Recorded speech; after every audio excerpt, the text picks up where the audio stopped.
백성들이 복을 빌었느니라. 아멘. 네, 오늘은 기피하는 마음, 자원하는 마음이라는 제목으로 하나님의 말씀을 좀 살펴보도록 하겠습니다.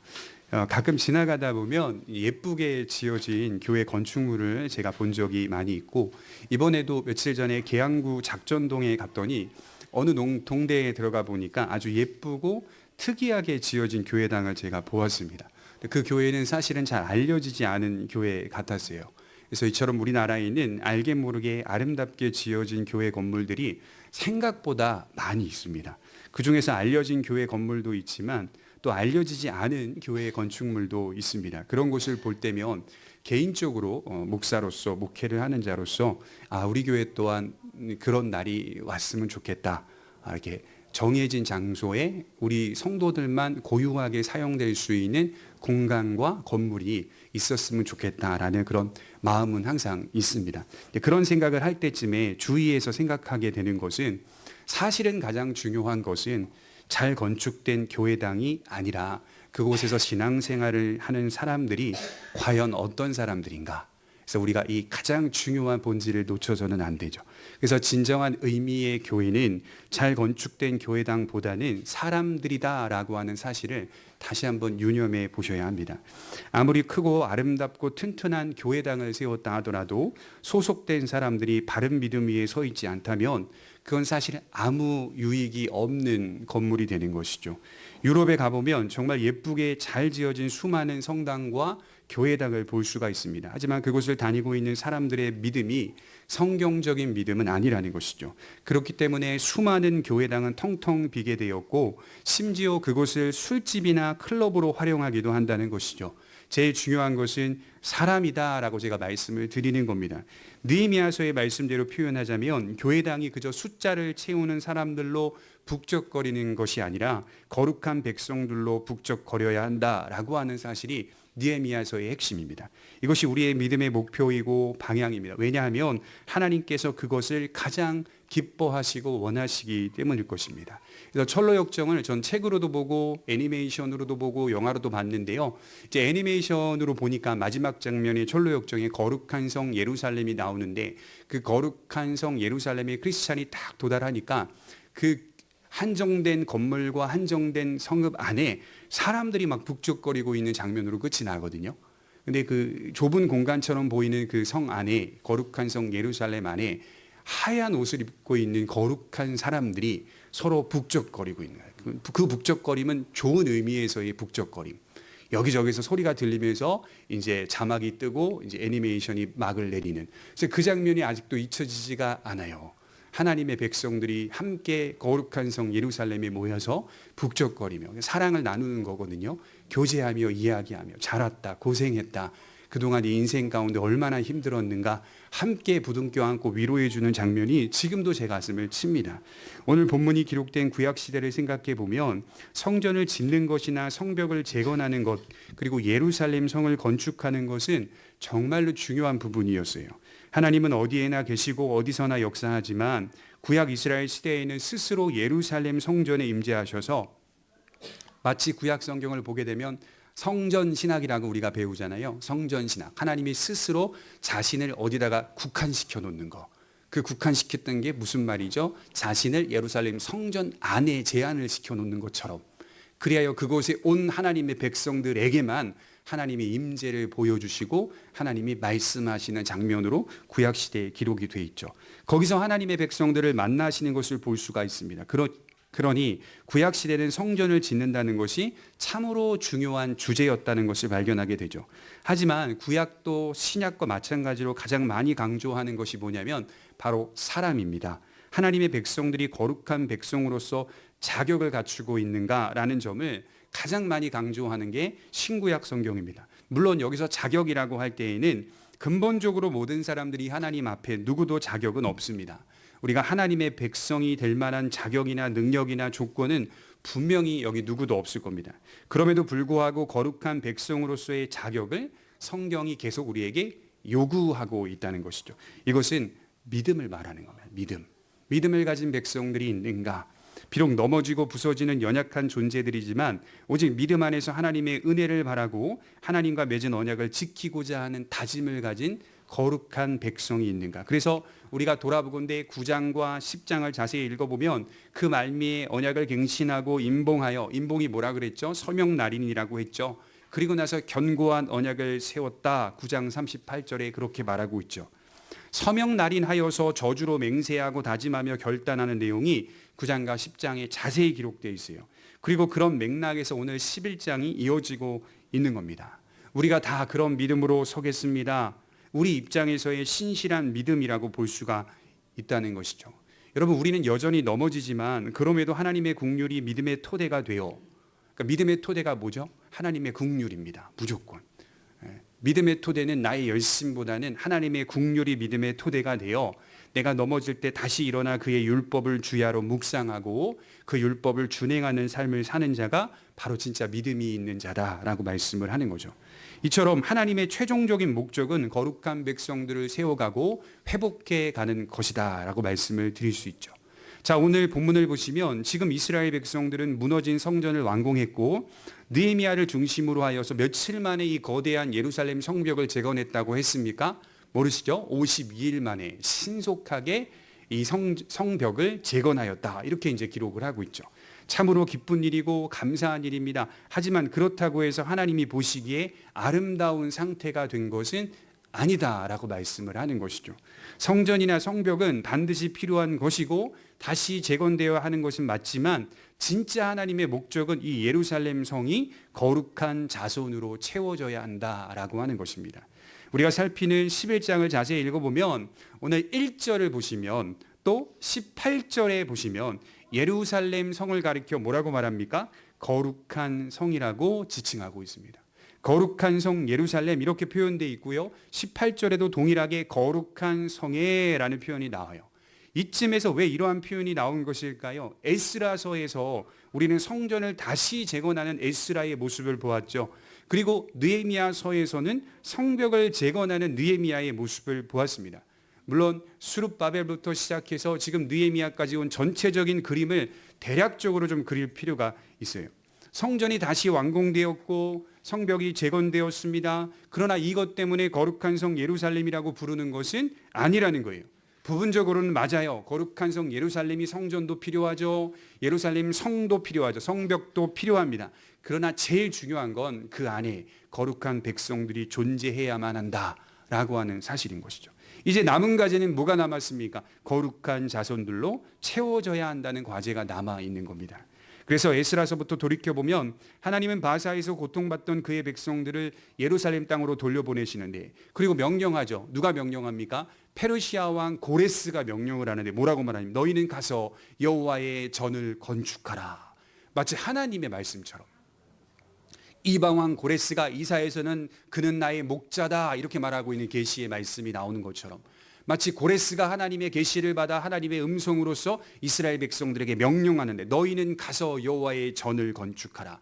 제가 처음에 말씀드렸죠. 에스라서에서 전이라고 하는 단어는 성전이 아니라 바이트라 그래가지고 우리가 베트엘, 그래서 하나님의 집을 건축하라 이런 뜻이라고 했죠. 그래서 성전을 건축하라라고 명령을 내린 게 아니라 그보다 훨씬 큰 범위에서 말씀을 한 거예요. 너희는 가서 여호와의 집을 건축하라. 이것이 이스라엘 백성들이 해야 할 아주 중요한 사명이었다는 것이죠. 여러분, 하나님의 집을 건축하는 세 가지 구성 요소가 있다고 말씀드렸습니다. 하나는 성전을 반드시 건축해야 하는 것, 또 다른 하나는 예루살렘 성벽을 건축하는 것이었고, 마지막 하나는 공동체를 회복하는 것입니다. 말씀으로 공동체를 회복할 때 이 세 가지 구성 요소가 딱 맞을 때 여호와의 집은 건축되는 것이다 라고 말씀을 드렸습니다. 성전이 건축되었습니다. 성벽이 완공되었습니다. 이제는 예루살렘 성이 거룩한 자손으로 채워져야 할 때입니다. 바로 그럴 때 이 성은 거룩한 성 예루살렘이라고 말할 수 있다는 것이죠. 그래서 우리는 어떤 모습으로 오늘 거룩한 성 예루살렘이 채워지고 있는지를 살펴보려고 해요. 첫 번째로 살펴볼 것은 실제로 예루살렘 성은 그다지 좋은 성은 아니었다라고 하는 사실이죠. 우리 1절을 볼까요?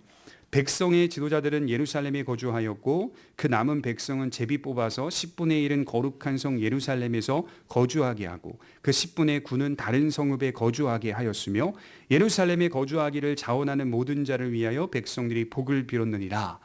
흔히 성경에서 예루살렘 성은 항상 좋은 이미지로 다가옵니다. 특히 신약교회의 성도들은 예루살렘이라는 단어만 들어도 늘 좋은 곳으로 느껴지죠. 왜냐하면 영적으로 우리가 바로 해석을 해버리는 거거든요. 거룩한 성 예루살렘은 우리가 가야 할 하나님의 나라, 천국을 의미하기 때문에 그냥 예루살렘이라는 단어만 나와도 우리는 그냥 기쁘고 좋아요. 그러나 느헤미야 시대의 예루살렘은 좋은 성은 아니었다라고 말하는 거예요. 오늘 본문에 보면 예루살렘 성읍은 영적으로는 참으로 복되고 귀한 성이지만 인간적으로 볼 때에는 그렇게 좋은 성이 아니었습니다. 1절부터 나오는 내용들은 이 성에 거주할 사람들을 정하고 있는 장면이죠. 왜 이렇게 사람들을 정하고 선택하여 거주하게 만드는가, 이런 의문이 드는데요. 아마도 많은 백성들은 예루살렘의 중요성은 알고 있었지만 살고는 싶어하지 않았기 때문입니다. 다시 말씀드릴게요. 예루살렘 성의 중요성은 알고 있었지만 내가 살고는 싶지 않은 겁니다. 이게 참 아이러니하죠. 이해를 돕기 위해서 우리 7장 4절을 한번 보겠습니다. 느헤미야 7장 4절입니다.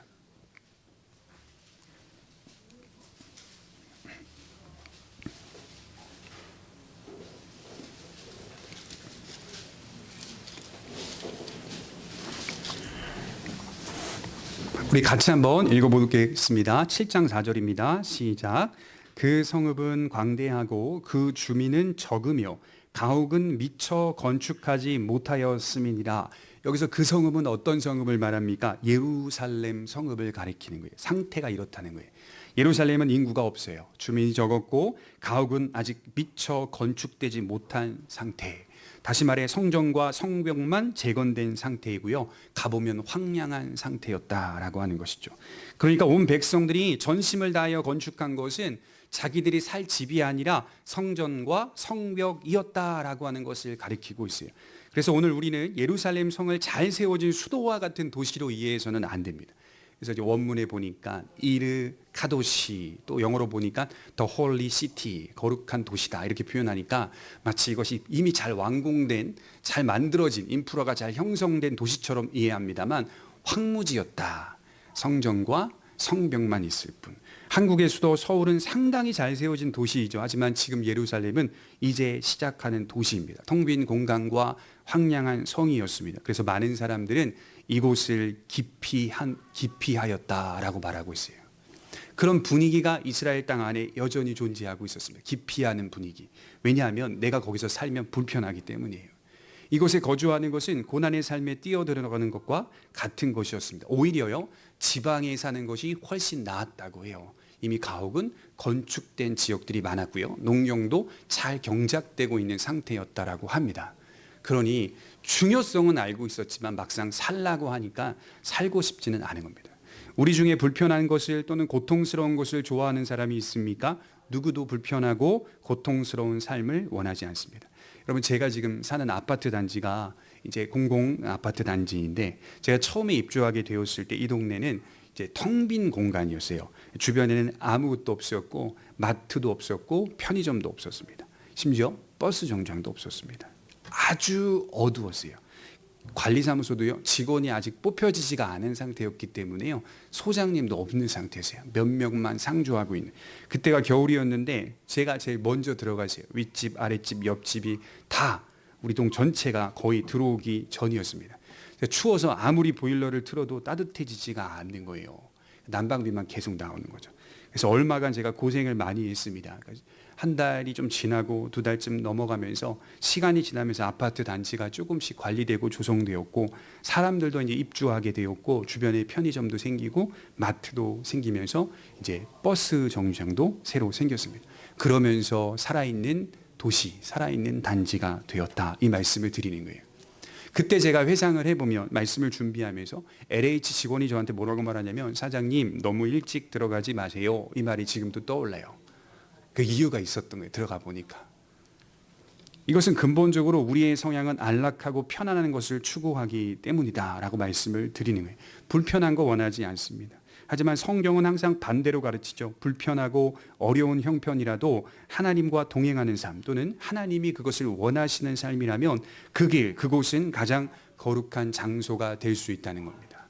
이쪽으로 하나님 가야 합니까? 아니면 저쪽으로 가야 합니까? 저 길로 가야 합니까? 이 길로 가야 합니까? 사실은 그리스도인들은 이게 중요한 게 아닙니다. 하나님과 동행하는 그 자체가 이 길로 가든 저 길로 가든 거룩한 백성과 거룩한 장소의 모습이 될 수 있다라고 하는 것이죠. 여러분, 인간적인 관점으로 볼 때 예루살렘 성은 그다지 좋은 조건을 가진 성이 아니었습니다. 그곳에 거주한다는 것은 첫째로 외적들의 침략에 항상 긴장해야 했던 것이죠. 외적들은 어디만 공략했습니까? 역사적으로 보면 예루살렘만 공략했어요. 예루살렘만 다 정복하고 예루살렘만 침략하면 이스라엘 민족 전체를 다 부셔뜨릴 수 있다라고 생각했어요. 돌아보면 누가 그랬죠? 산발락과 도비야, 또 이방의 많은 연합 민족들이 꼭 예루살렘만 공격하려고 하고 있죠. 긴장이 돼 있어요. 또한 성전을 가까이 하며 살고 있는 백성들 입장에서는 뭘 해야 되죠? 믿음의 본을 보여야 되는 거예요.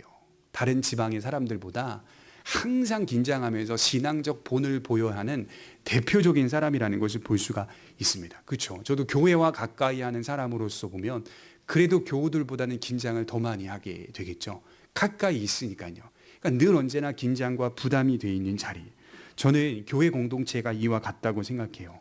우리 신앙에 있어서 아주 중요한 장소이고 큰 은혜를 받을 수 있는 자리이지만 교회 공동체를 잘 세워가기 위해서는 누군가 불편한 삶을 살아야 하고 고난스러운 삶을 살아야 합니다. 그리고 누군가 헌신해야 하고 누군가 본이 돼야 합니다. 이처럼 믿음의 삶은 겉으로 볼 때에는 화려한 삶을 보장해 주지 않습니다. 오히려 불편하고 어려운 모습을 우리에게 제시해 줍니다. 그러나 그 속에 담긴 하나님의 약속과 하나님의 축복을 바라보게 한다는 것이죠. 그래서 여러분, 머리로는 그게 복인 줄 알아요. 아, 저렇게 하나님의 뜻대로 사는 거 정말 복이다. 이게 우리가 머리로는 복인 줄 알지만 몸이 따라가지 않는 거예요. 나는 거기 가고 싶지. 저 성도님은 저렇게 사는데 사실은 존경은 하지만, 그것도 사실 제대로 된 존경도 아니죠. 존경은 하지만 나는 그 성도님처럼 살고 싶지 않다는 겁니다. 몸이 따라가지 않아. 나는 거기 거주하고 싶지 않다는 겁니다. 이게 우리의 모습이죠. 왜냐하면 우리에겐 두 눈이 있잖아요. 하나는 인간적인 눈. 인간적인 눈으로 볼 때는 이게 항상 불편한 거죠. 황무지 같은 도시, 황량한 도시. 이제 성전과 성벽이 완공이 되었잖아. 그러면 우리 할 일 끝난 거잖아요. 내 집으로 돌아갈래? 바로 나오는 거죠. 내 아파트, 내 좋은 주택으로 돌아갈래? 나는 여기서 살고 싶지 않아. 어떤 분들은 이 본문을 가지고 그렇게 말씀하시는 분도 있더라고요. 네, 이제 우리 다 같이 교회에서 삽시다. 이렇게 이제 얘기를 하시는 분도 있더라고요. 교회에서 산다고 했을 때 누가 과연 교회에서 사는 거 좋아하겠느냐. 한번 와서 예배 드리는 거는 좋지만 사는 건 사실 불편하다. 이렇게 본다는 거죠.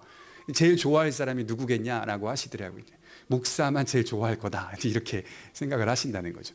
그러니까 그런 겁니다. 정말 우리가 볼 때, 인간적인 눈으로 볼 때에는 영적인 복보다는 인간적인 눈이 훨씬 크게 느껴지기 때문에 불편한 게 싫다는 거예요. 그러나 믿음의 길이라고 하는 것은, 정말 복된 길이라고 하는 것은 인간적인 눈으로 볼 때 많은 경우 불편함을 요구합니다.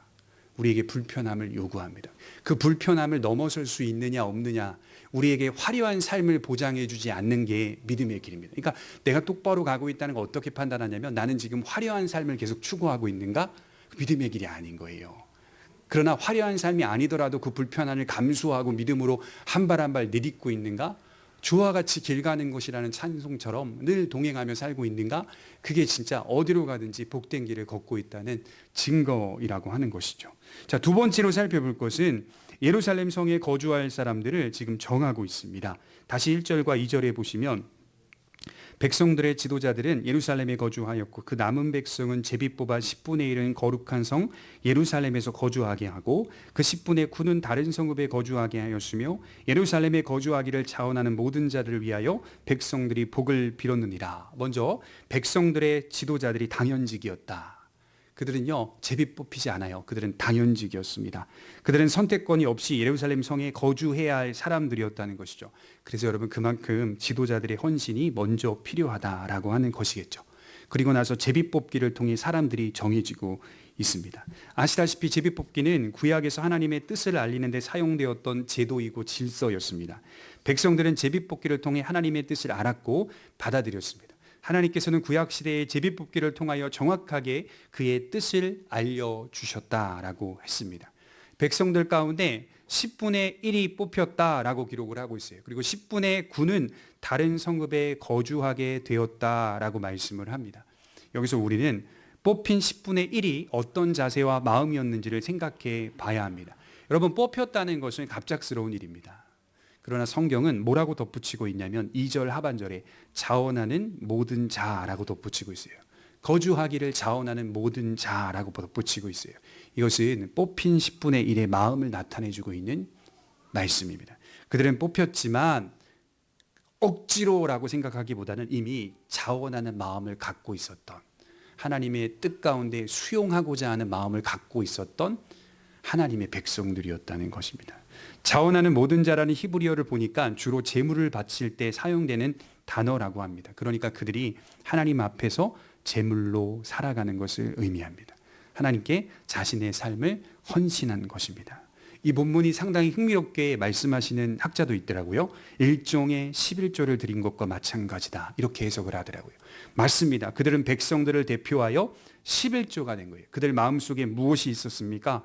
자원하는 마음이 있었어요. 하나님께 자신의 삶을 드리기로 하는 마음이 있었다는 겁니다.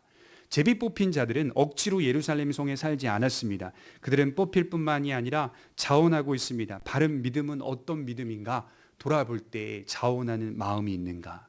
기독교 신앙은 억지로나 강제로가 아닙니다. 기독교 신앙은 자원하는 마음으로 할 때 하나님께서 받으시는 신앙이 되는 거예요. 사실은 우리 고백교회는 성도님들을 생각해 볼 때 정말 제가 좋고 존경스러운 부분들이 참 먼 곳에서 주일날 예배를 드리러 오시는 분들이잖아요. 그러니까 그런 면에서는 시작부터 이미 자원하는 마음이 있다라고 하는 생각하니까 제가 참 기쁘고 감사하다라는 생각이 듭니다. 또 우리 안에 또 먼 데서 왔기 때문에 먼 곳에 간다라고 하는 것 때문에 그것 자체가 우리 신앙의 정당함이 또 되어서는 안 되겠죠. 그러니까 우리는 먼 곳에서 오는 것만큼 하나님의 거룩한 기쁨과 은혜를 사모하는 자들이다. 참 기쁘다, 감사하다, 이런 생각이 듭니다. 여러분, 때로는요, 생각지도 못하게 갑자기 뽑힐 때가 있어요. 하나님께서 이 불편한 일들로 나를 인도하실 때가 있어요.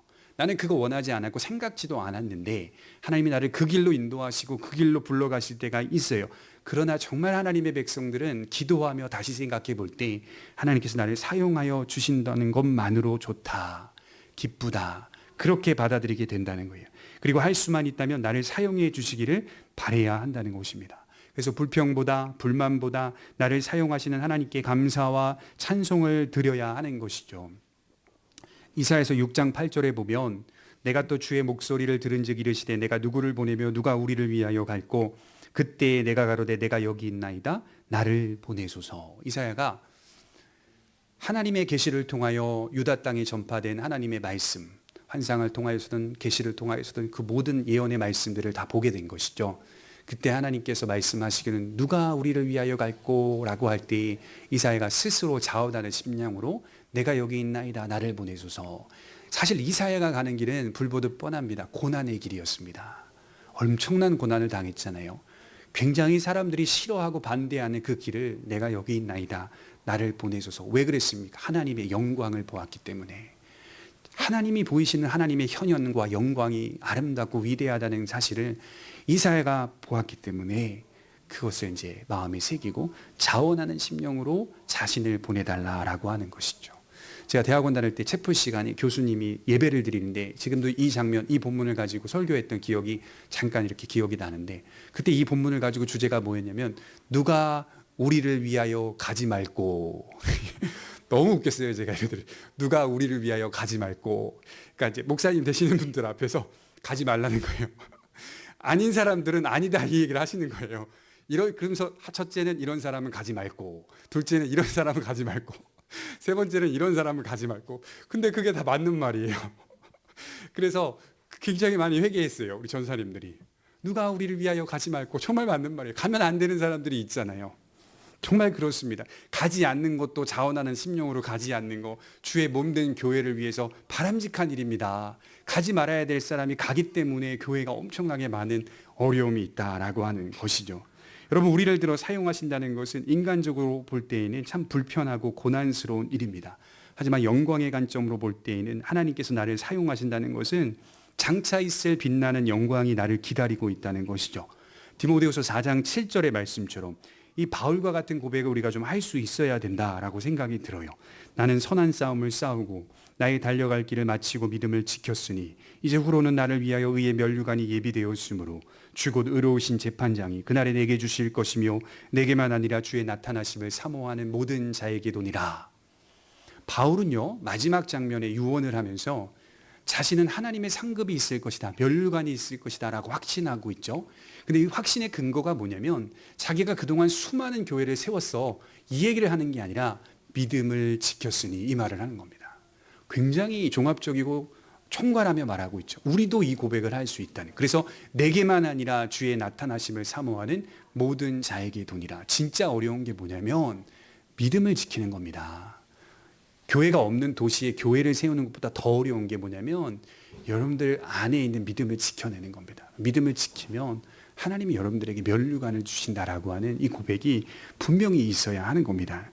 이러한 헌신은 결코 무익한 게 아니라 내게 귀한 은혜의 상급으로 주어질 것임을 확신하는 바울을 보게 됩니다. 여러분, 이 말씀을 어떤 맥락에서 나왔냐면 제가 보니까 디모데후서 4장 6절에 내가 전제와 같이 부어지고, 그 다음에 나오는 말씀이 내가 믿음을 지켰으니, 이렇게 나오는 말씀이에요. 내가 전제와 같이 부어지고, 이 전제가 뭐냐면 제물이 되었다는 뜻이거든요. 피 한 방울, 전제가 뭐냐면 다 부어졌다는 뜻이거든요. 피 한 방울 남기지 않고 온전히 쏟아냈다, 이런 뜻입니다. 그렇게 부어지고 믿음을 지켰으니, 이렇게 이어지는 말씀입니다. 그러니까 하나님께 드려진 삶을 살았다. 굉장히 힘들고 불편하며 어려운 삶을 살았던 대표적인 사람이 바울입니다. 그런데 그가 곳곳에 고백하기를 기뻐하라, 내가 다시 말하노니 기뻐하라. 빌립보서 4장 4절에 주 안에서 항상 기뻐하라, 내가 다시 말하노니 기뻐하라. 바울만큼 기뻐하라는 말을 많이 외친 사도가 없더라고요. 찾아보니까 제일 힘들게 살았는데 제일 기뻐요. 이게 상당히 아이러니한 것이죠. 희락을 말합니다. 무엇이 그를 기쁘게 했을까요? 주 안에 있다는 사실. 늘 주 안에 있다는 것이 얼마나 기쁜지, 장차 있을 영광을 바라보면서 주 안에 산다는 것이 기뻤습니다. 실제로 다가올 기쁨을 오늘 내 현실에서 경험하고 있는 사람이 바울이었어요. 그는 그 길을 걸어갑니다. 하나님께 드려진 길을 걸어갑니다. 기꺼이 고난을 감내하며 주님을 위하여 살아가겠노라고 다짐하는 성도의 태도를 의미하는 겁니다. 여러분, 하나님은 우리를 구원하셨죠. 이 구원은 죄에서 구원하신 것으로만 말하지 않고 하나님은 우리를 정하셨다라고 하는 사실입니다. 그것은 구원하신 목적이 있다는 것인데, 이 목적은 우리의 존재를 받으시기 위함이다. 죄에서만 구원하시기 위하여 우리를 부르신 것이 아니라 우리의 삶을 통해 찬송과 감사를 받으시기 위함이다. 우리는 찬송과 감사의 삶을 헌신이라고 표현합니다. 우리 존재가 하나님께 바쳐져야 하고 드려져야 한다는 것을 의미합니다. 이것은요, 우리가 가진 소유 중에서 일부분을 떼어서 드린다는 개념보다 훨씬 큽니다. 이것은 기본적으로 나의 생명을 드리나이다 라고 하는 밑바탕의 토대가 있고, 그 토대 속에서 내 일부분의 소유를 떼어 드리는 개념으로 나아가는 겁니다. 그러니까 오해하시면 안 돼요. 내 것 중에 조금 떼어 하나님을 고백한다라고 하는 게 아니라 나는 이미 하나님께 드려졌고 드려진 것을 표현하기 위해 내 것 중에 일부분을 떼어 드린다, 이렇게 이해를 하시는 것이죠. 그러니까 칼빈이 고통을 받을 때요, 많은 대적들이 칼빈을 죽이려고 할 때 그가 어떻게 강단 위에 섰냐면 나의 심장을 드리나이다, 이런 고백을 하는 칼빈의 일기가 나왔어요. 발견되었어요.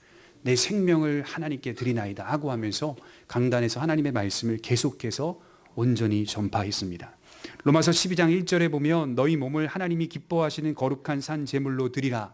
몸을 드리라 라고 해요. 제물을 드리라는 게 아니라 너희의 몸을 드리라, 이렇게 표현하고 있어요. 이건 훨씬 더 큰 표현이고 묘사입니다. 바울은 이 말씀을 구약 성경을 토대로 말하고 있는 거예요. 우리가 드려져야 믿음이라는 거예요. 여러분, 믿음은 뭐죠? 우리가 드려져야 믿음이라는 겁니다. 우리가 하나님께 바쳐져야 믿음이라는 겁니다. 그러니까 오해하시면 안 돼요. 목사님의 인생길은 하나님께 드려진 대표적인 길이죠. 그게 아니라요, 저나 여러분들이나 똑같은 선상입니다. 우리가 다 하나님께 지금 드려지고 있는가라고 하는 것을 물어보셔야 됩니다. 깊이 생각해 보면 이런 겁니다. 오늘 예루살렘 성은 아무나 들어와서 살 수 있는 곳이 아니었다는 거예요. 거룩한 성 예루살렘은 오직 하나님께 드려진 자, 자원하는 마음이 있는 자만이 들어와서 살 수 있다라고 하는 것입니다. 우리의 교회도 마찬가지. 내가 진짜 교회라고 말할 수 있는 사람은 하나님께 자신을 드릴 수 있는 사람이어야 합니다. 내 생명이, 내 영혼이 진실로 하나님의 것이고 나는 하나님의 소유입니다라는 사실을 고백할 수 있는 사람만 교회가 되는 거예요. 그런 사람만이 거룩한 성 예루살렘에 들어가는 겁니다. 믿음이라고 하는 단순한 심리적인 작용이나 고백이 아니라 내 삶이 하나님 안에서 즐거워할 수 있는 사람. 그러니까 그냥 불현듯 살다가도 믿음이 있다는 것에 대해서 감사하다. 내가 하나님 안에서 살아간다는 것에 대해서 감사하다. 내가 이것을 쫓고 있다는 사실에서 감사하다. 거룩한 성 예루살렘에 들어갈 자격이 있는 자라고 하는 것이죠. 그래서 3절부터 나오는 이 명단들은 거룩한 성 예루살렘에서 거주하는 백성들의 명단입니다. 그러니까 인간적으로 볼 때에는 참 불편하고 어려운 성이지만 기꺼이 고난을 감내하고 헌신한 이 사람들은 이 명단을 통해 가장 복되고 영광스러운 자들임을 드러내고 있다라고 하는 것이죠. 우리 마지막 세 번째로 살펴볼 것은 복을 구하는 자들과 복을 비는 자들이라고 말할 수가 있겠죠. 우리 2절을 다시 보시면 2절 우리 한번 같이 읽겠습니다. 2절입니다. 시작. 예루살렘에 거주하기를 자원하는 모든 자를 위하여 백성들이 복을 빌었느니라. 여러분, 지금 예루살렘에 거주하는 자들은 어떤 자들이라고 제가 말씀을 드렸죠? 헌신된 자들, 이스라엘 백성들의 10분의 1은 하나님께 11조로 드려진 자들, 엄청나게 헌신된 대표자들, 그들은 거룩한 성 예루살렘을 지키고 보존하는 자들입니다. 여기서 말하는 헌신이란 다른 성도들을 위하여 자신을 헌신한 자들이라는 말입니다. 여러분, 그 헌신을 여러분 잘 이해하셔야 돼요. 헌신은요, 하나님께 드려진다라고 하는 것이 첫 번째이지만 하나님께 드려진 자는 다른 성도들을 위하여 또 드려집니다. 그러니까 헌신은 나는 하나님께만 드려지면 돼, 이게 아니라요, 진짜 헌신하는 사람은 하나님께 드려짐과 동시에 내 주변에 있는 연약한 성도들을 위해 함께 드려집니다. 이게 헌신된 자들이라는 것이죠. 그들 자신을 위하여 살아가는 자들이 아니라 여호와의 복을 구하는 자들로 서 있습니다. 그러니까 이게 굉장히 오해가 되는 게 뭐냐면, 이제 교회들마다 헌신 예배를 드리거나 헌신하는 사람들이 막 속속들이 나타나면 이 사람들이 이제 잘못 오해하기로는 하나님께 엄청난 헌신을 뭐 육신적으로 인간적으로 많이 했다고 칩시다. 그러면 그 헌신을 통해 당장에 생각나는 것은 내 자녀나 내 가정이나 내 사업장이나 내 직장이 바로 떠오르죠. 내가 이렇게 헌신하면 하나님이 나에게 이렇게 베풀어 주실 것이다. 그러니까 그 헌신의 중심에 뭐가 있냐면 내 헌신을 통하여서 내게 속해 있는 어떤 지인이나 혈연이나 뭐 관계나 이런 것들이 잘 될 것이라는, 나도 모르는 사이에 헌신 속에 담겨 있는 외적인 축복을 기대하게 되는데, 진짜 헌신은 뭐냐면 하나님께 드려짐과 동시에 나는 없어지는 겁니다. 내가 어떻게 되든 상관이 없고요, 다른 사람이 하나님 안에서 잘 되는 걸 보는 게 진짜 헌신입니다. 내가 섬김을 통하여서 그렇게 표현하고 있어요. 그래서 저는 이 말씀을 보면서 무슨 생각을 했냐면, 헌신하고 있는 자들은 다르게 표현하냐면 여호와의 복을 구하는 자들이다. 그들은 이스라엘 백성들을 대표하여 여호와의 복을 구하고 그 복이 이스라엘 가운데 임하기를 바라는 자들입니다. 그들의 역할은 참 중요합니다. 하나님의 복을 구하는 자들로 헌신되어 있었습니다. 실제로 시편 122편 9절에 보면 다윗이 성전에 올라가는 노래를 기록했는데 뭐라고 말하냐면 이런 말씀이 나와요. 여호와 우리 하나님의 집을 위하여 내가 너를 위하여 복을 구하리로다.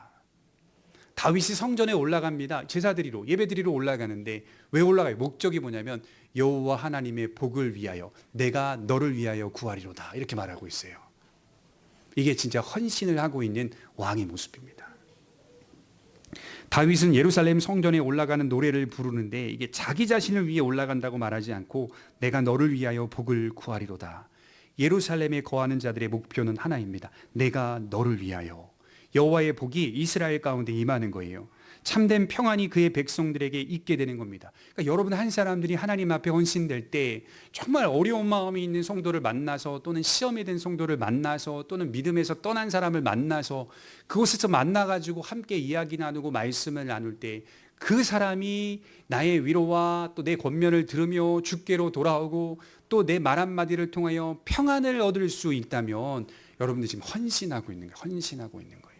내가 너를 위하여 복을 구하리로다. 그러니 하나님께 드려진 자들의 목적은 오직 자신이 잘 되는 것이 아니라 자신의 헌신으로 하여금 하나님의 백성들이 잘 되는 겁니다.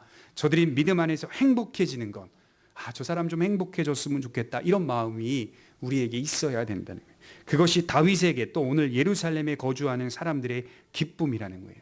그래서 저는 그들을 향해 복을 구하는 자들이라고 명명한 겁니다. 이제 그들을 지켜보는 백성들은 어떨까요? 2절을 보면 모든 백성들이 그들을 위하여 복을 빌었다, 이렇게 표현하고 있어요. 복을 빌어주고 있다. 그래서 복을 구하는 자들과 복을 비는 자들이 같이 나오는 겁니다. 역시 여호와의 복을 빌어줍니다. 공통점은 복은 하나님께로부터만 나온다는 거예요. 복의 양상은 다를 수 있어요. 복의 모습도 다를 수 있습니다. 그러나 진짜 복은 하나님께로부터만 나온다는 것입니다.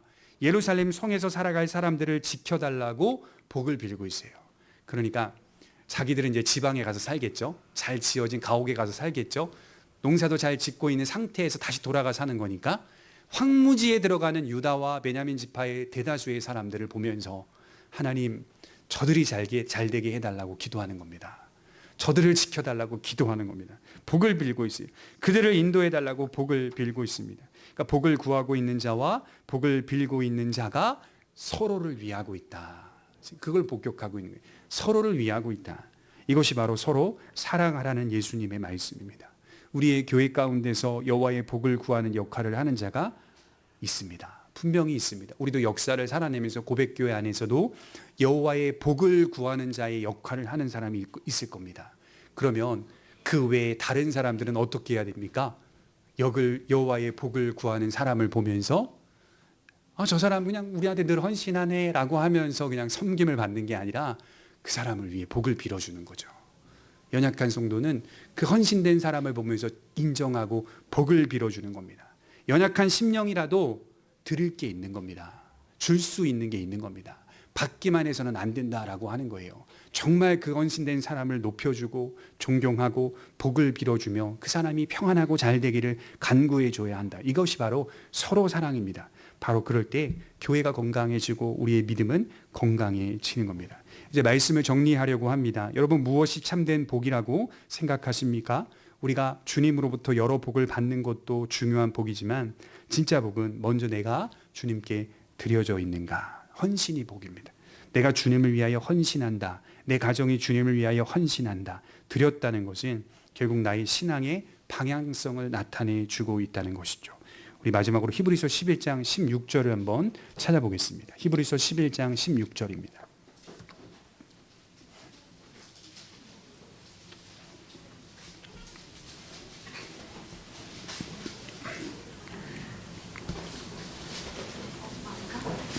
히브리서 11장 16절입니다.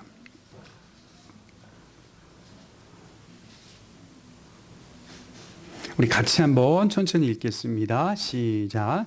그들이 이제는 더 나은 본향을 사모하니 곧 하늘에 있는 것이라. 이러므로 하나님이 그들의 하나님이라 일컬음 받으심을 부끄러워하지 아니하시고 그들을 위하여 한 성을 예비하셨느니라. 사실 이제 예루살렘 성에 거주하는 사람들의 마음 속에는 어떤 마음이 있었느냐? 그보다 훨씬 더 귀한 거룩한 성 예루살렘이 입성하게 될 본향을 사모하는, 하나님이 우리를 위하여 예비하신 더 큰 성을 사모하는 그 마음이 있었기 때문에 자원하는 심령으로서 예루살렘에 거주했다라고 하는 것이겠죠. 여러분, 목사가요, 믿음으로 살지 않는 사람에게 찾아가서 그 사람을 위해 하나님의 복을 구하는 것은 사실은 형식적인 것입니다. 그러나 목사가 고난 중에도 믿음으로 살고자 애쓰고 힘쓰는 사람 앞에서 존경을 다하여 진심으로 하나님의 복을 빌어주게 되는 겁니다. 그래서 본인은 믿음으로 살지 않는데 제가 가서 물론 형식적으로나마 기도해달라고 하면 복을 빌어주는 것이 당연하죠. 그러나 제 솔직한 심령은 그건 형식적인 겁니다. 근데 그렇게 믿음으로 살고 있는 가정과 그의 삶에 방문했을 때 이분이 얼마나 그래서 목회자가요, 그분의 가정과 가정사를 이렇게 들여다보는 게 필요한 거예요. 그냥 늘 이렇게 모른 척하고 있기보다는 어떻게 살아오셨는지, 어떻게 살고 계시는지, 목회자가 재산은 얼마인 이런 거 보는 게 아니라 그분이 어떤 상황 속에서 믿음을 지켜가고 있는지를 보기 위해 신방을 가는 거거든요. 그 안에서 정말 힘들게 사시구나, 수고하고 계시는구나, 하나님을 떠날 수 있는 상황이네? 제가 보니까 그럴 수 있는 상황인데도 불구하고 교회를 나오고 있고 하나님을 섬기고 있는 그분을 보면 이렇게 툭 말하지 않아도 진심으로 존경하고 복을 빌어주는 겁니다. 그리고 돌아오면서 무슨 생각하겠어요? 나였으면 이 상황에서 예수를 믿었는가? 이 생각이 바로 드는 겁니다. 며칠 전에 제가 굉장히 아픈 친구를 만나서 야, 내가 이제 종종 이제 정기적으로 제가 바람을 이제 쐬주고 하는데요. 야, 바람 쐬줄게, 나와. 그래서 이제 잠깐 차에 태우고 이제 멀리를 못 가거든요. 이제 투석하는 이제 친구니까 쓱 바람 쐬주고 이제 밥 사주고 같이 이야기하면서 또 들어주고 이렇게 하고 잠깐 이제 왔는데요. 돌아오면서 그런 생각이 드는 거예요. 나였으면 난 지금 예수님 믿었겠어?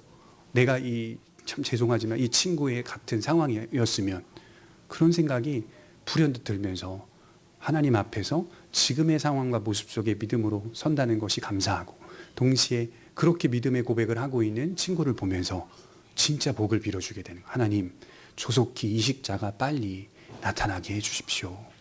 빨리 이식할 수 있도록 환경을 열어주십시오. 이게 진심 어린 복을 빌어주는 거 아니겠습니까? 믿음으로 살지 않는 사람에게 복을 빌어주는 것은 사실은 형식적인 거다라고 말씀을 드릴 수가 있는 거죠. 이러한 성도에게는 하나님의 복이 임할 것이고 또 하나님의 복을 빌 수 있는 겁니다. 그의 삶은 고난이 많고 형편이 어렵고 늘 불편한 삶 같지만 그럼에도 좌절하지 않고 교회를 사랑하고 가정을 주님 안에서 세우며 주님의 말씀을 앞세워 살아가는 성도의 모습을 보면 그냥 바로 나오는 게 저 사람 정말 복된 삶을 살고 있구나라는 생각이 드는 거죠. 존경 어린 고백과 동시에 하나님의 복을 빌어줍니다. 그리고 그런 모습을 보며 목사 자신도 저 성도님처럼 살고자 하는 도전을 받게 되는 것입니다. 그러니까 여러분 오해하지 마세요. 저도 우리 성도님들한테 도전을 받으며 살아가는 자예요. 그러니까 목사가 무슨 믿음이 훨씬 더 기본적으로 좋은 어떤 능력치를 갖고 가는 게 아니라 우리가 서로 사랑하며 서로의 신앙을 보면서 도전받아서 격려받아서 아까 바울이 말했던 것처럼 이제 후로는 하나님께서 나를 위하여 의의 면류관을 예비하셨다. 믿음을 지켰다는 것을 같이 고백한, 야, 끝까지 우리가 믿음을 지켰구나. 이런 현실 속에서 끝까지 믿음을 지켰구나. 서로 부둥켜안고 격려하면서 도전받으면서 우리의 교회를 사랑하고 세워갈 때 그런 교회는 하나님이 기뻐하시는 성령의 충만한 교회가 되는 것입니다. 우리 모두에게 이러한 일들이 많이 일어나기를 간절히 축원합니다. 기도하겠습니다.